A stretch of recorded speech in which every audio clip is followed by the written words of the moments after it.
ప్రభునందు ప్రియులారా, ప్రభువు నామమున మీకు వందనములు. ఈరోజు దేవుని యొక్క వాక్య ధ్యానము మత్తయి సువార్త 21వ అధ్యాయము 13వ వచనము. నా మందిరము ప్రార్థనా మందిరము అనబడును అని వ్రాయబడి ఉన్నది. అయితే మీరు దానిని దొంగల గుహగా చేసడి వారెనను. దేవుడు ఈ మాటలు దీవించి ఆశీర్వదించునుగాక.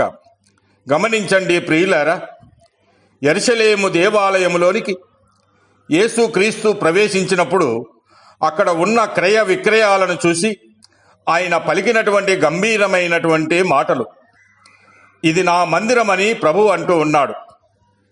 అనగా దేవుని మందిరము ఏ విధముగా ఉండాలో ఈ లేఖనాల అద్భుత సారాంశమే.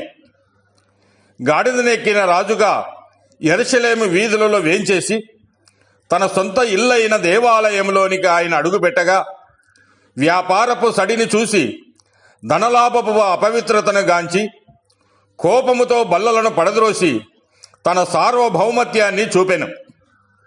నా మందిరము ప్రార్థనా మందిరము అనబడును అన్న రక్షకుని స్వరము లోకపు ఆశలను వెళ్ళగొట్టి ఆత్మలను శుద్ధి చేసే సజీవ వాక్యము. హన్నా కన్నీటి ప్రార్థనకు జవాబిచ్చినటువంటి పవిత్ర స్థలం అది. ఇది సమస్యల సుడిగుండములో దిక్కు తోచక ఉండగా ప్రార్థనకై వెళ్లే శరణాలయం. ఇది వ్యాపారపు కేంద్రము కాదు, విజ్ఞాపనలో ఆలకించే తండ్రి ఇల్లు. ఇది హృదయ భారముతో మోకాల్లోని ప్రతి బిడ్డ మొరను ఆలకించి పరలోకపు ద్వారాలను తెరిచే దివ్య సన్నిధి ఇది. ఆలయము నుండి అపవిత్రత, గ్రుడ్డివారు, కృంటివారు యేసునొద్దకు పరిగెత్తుకవచ్చారు. తన చెంతకు చేరినటువంటి దీనులను ఆయన చేరదీసి అద్భుతమైన స్వస్థతలతో ఆవరణమంతటా వెలుగులు నింపాడు. ప్రార్థనలు నిరంతరము సాగే చోట అపవిత్రత లేని హృదయాన దేవుడు నేటికి అద్భుతాలు చేయుటకు శక్తిమంతుడై ఉన్నాడు. ప్రధాన యాజకులు, శాస్త్రులు అసూయతో రగిలిపోతూ ఉంటే ఆలయాన చిన్నపిల్లలు దావీదు కుమారునికి జయమని కేకలు వేశారు.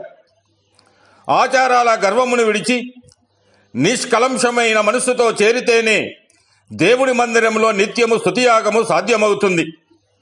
కనుక ప్రియులారా, దేవుని మందిరము ప్రార్థనకు, అద్భుతాలకు, స్తుతులకు నిలయమని నమ్ముతూ నీవు దేవుని యందు దేవుని మందిరమైన నీ హృదయాన్ని ఏ విధముగా ఉంచుకున్నావు?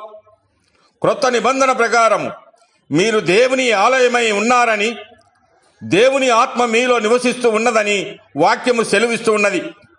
కనుక ప్రియులారా, దేవుని మందిరము పవిత్రముగా ప్రార్థనకు నీ జవాబు ఇచ్చేది అని గమనించి విశ్వాసముతో ముందుకు సాగుము. దేవుడు మిమ్మల్ని దీవించి ఆశీర్వదించునుగాక.